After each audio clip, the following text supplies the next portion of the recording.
Welcome back to my channel. I am Erica D. I'm here in Mexico City. I live here in Mexico City, and this week it is Art Week. I'm so excited. One of the big reasons I moved to Mexico City was for the art scene. There are, I want to say, the largest amount of museums in the world here in Mexico City. So, Art Week. This is where all of the exhibits, all of the galleries, anybody is having art shows. I missed a few of them because I was in Merida and Progreso, but I am back for the finale.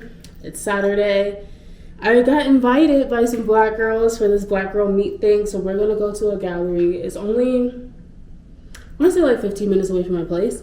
And then I have 2 tickets to some other exhibits out here. So I'm really excited. I love art. So with art, we had to get into a fit. I'll have to do like another, but get into my accessories. Got some blush. I hate pink, but pink looks really good on me, okay? So I got this ring in Greece, this ring at a thrift store in Atlanta. This is my mama's ring. I got this one in London. I got this one here in Mexico City. And I got this one in Greece. So, love jewelry, love it all. So excited. And I love stepping out, okay? I love stepping out in some fashion. So I'm gonna order my Uber. And then, yeah.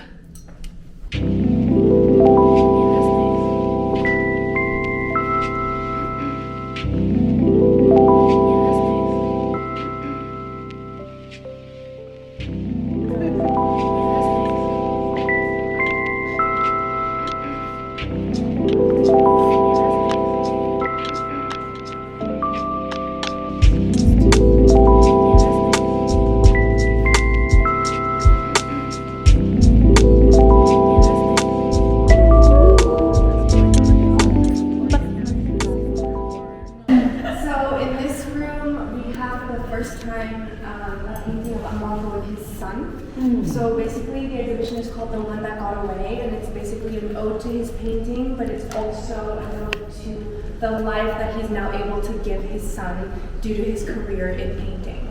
So this is the first time that we show a work of him and his son because he doesn't paint him very often. So we thought it would be interesting to start the show by showing this work. This is a new addition to these kinds of frames. Mariane had Marco come here to Mexico, and they sourced some vintage frames in local markets here in Mexico City to be able to have and place something that's locally from Mexico City in his exhibition here. And in the center we have a portrait of Almaco's brother. The painting is called Bueno, which is also an allusion to Mexico and Spanish and all of that, which is really special. This was kind of like a salon style display, kind of like a family portrait in a way that I really wanted to have for this show. And he studied in Vienna. He studied went from Accra to study in Vienna in the art school, in the fine art school. And I don't know if anyone has been to Vienna. It's a place that has some historical issues, you know. Yeah. And in terms of demography, the idea of diversity does not even apply to them. They don't like it, they don't want it, that's, you know, how, and this is where Marco sort of went there with a lot of difficulty, but through his resilience. And his resilience is really about standing by his identity. So every single time he tried to paint black people, they would say, stop painting black people. Every single time, you know, and he would continue and pursue. And then he was like, you know, I'm not using your brushes, I'm not using this. And he eventually decided to just create and sculpt. And that's where everything sort of took off. It takes a long time for an artist to find his signature. And he found it would take years, and some people would never get that. But he was very blessed to find that little thing that makes him so different. And his work certainly inspired a new generation of artists where I think we can possible, and a lot of everything sort of. I don't know if it is a timing or this, but then everything came together with the Black Lives Matter, the pandemic, and the idea of reconciling with the reconciling blackness, but also the idea of connecting and having like this huge black consciousness of saying like we are now connected to each other and we are going to celebrate one another and we're going to support one another and we're going to buy from one another and build that ecosystem. And I think there's a lot of artists and a lot of people who came in and their entourage and their family were very supportive of this artist with the talent saying, if you made it, you can also make it, you can do it. Because often the parents, they are very, very scared about artists going into this artistic, and on drug, so they're like, no, it's okay, you can go to school, you can make a living, you can, and that's what he kind of liberated and opened. So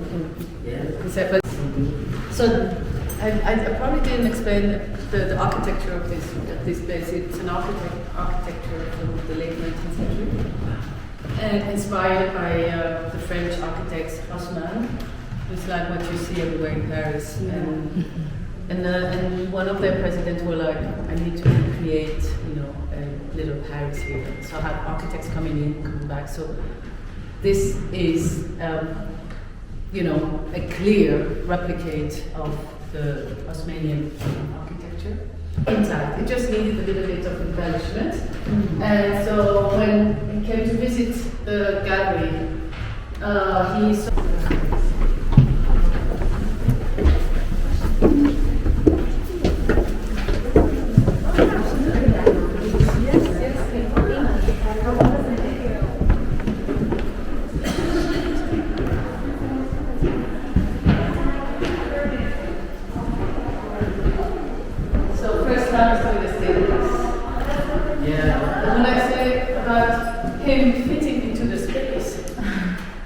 The space. It's not like I'm going to impose and do this. It's like let's go through and in the building as if it was his place.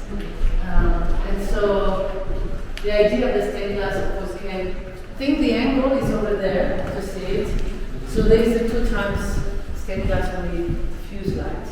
So daytime is coming from here. Nighttime we have more control, so we can diffuse the light from this side. So when you're sitting outside, it's so beautiful. It's nice.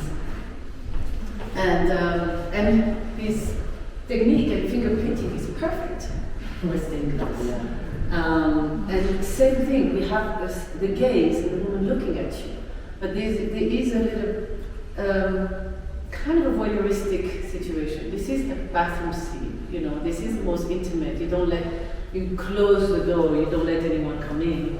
And in here, you basically are looking at her, and you're interrupting something, but she's staring at you. And I think to have that idea of creating a banal scene and projecting that into kind of sort of a public space is very interesting, and it always deals with the idea of privacy and public space.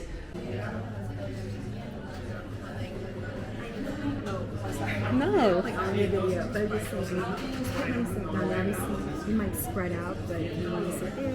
Okay. Yeah. In this little cubby? Yeah, okay, perfect. That's what I was looking at. Good. Plans these play parties in Mexico City, and so I was like, saying, tell me more. And then I was like, And then she knows my people in New York, and I was like, I know. for a table.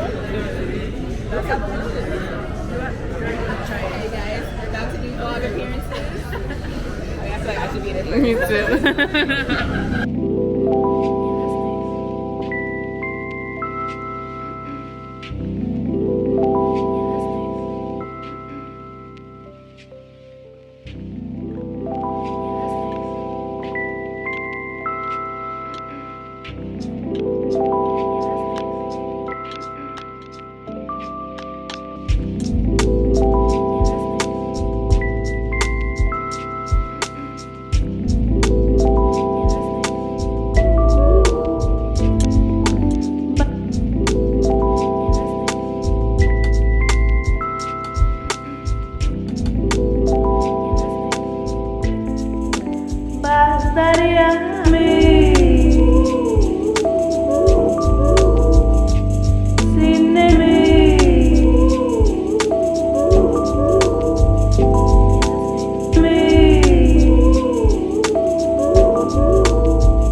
yo te voy, pero tú llevas también sabor a mí. Sin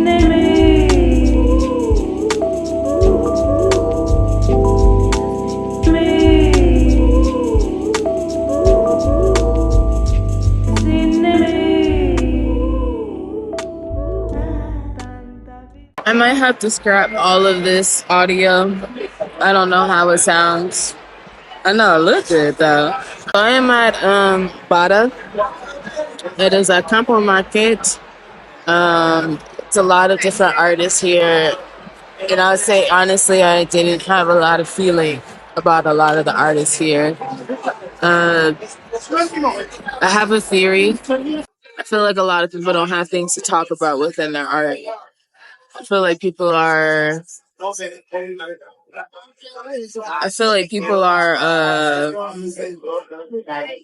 creative, talented, very talented artists.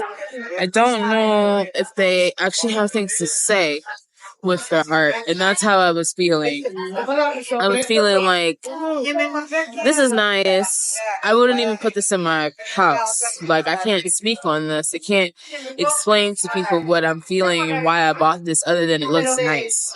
And I rarely had that feeling. So I don't know. But I still think, it's great to come into these spaces. I came here late with Art Week, so next year is going to be so much better. I'm going to plan out everything I want to see, take my time.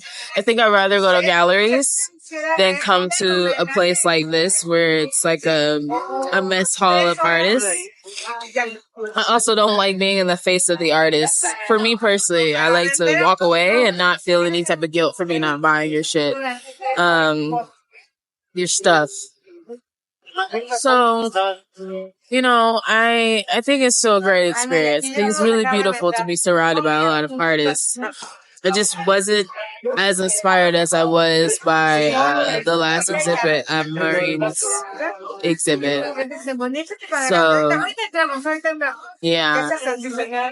I say this like in every video. I really hate being stared at. I get it. I'm cute. Like not even being conceited. Like I get it. But I'm just not used to it. I'm not used to it at all. And I'm choosing to take up space. I'm choosing to get out of my comfort zone and have this conversation in the middle of public. Like, it's so weird. It's really weird. But I've been stared at all day. The last exhibit I went to with 3 other black people in that room. Here, I'm the only black person in the room, which is not weird. But at this capacity, it is like, oh, okay, I feel a little uncomfortable. I will say, there was one Afro Latina that had a booth, and all she did was paint white with them. And I was a little disappointed. And that's what I mean about some artists don't have things to say. And I guess also, as an African American, we have a lot to say. And maybe, she doesn't have things to say. And I think it is fair to say that we associate our race with our identity. But as someone who's grown up the way I've grown up, my race has a lot to do with my identity. It has a lot to do with how I became the person that I am. I was bullied for my skin color. I was treated differently because of my skin color. So I didn't get a lot of opportunities because of my skin color. And so it does speak to me a little bit differently than it does for other people. And so I can't fully judge her for that. But I was like, ugh, girl.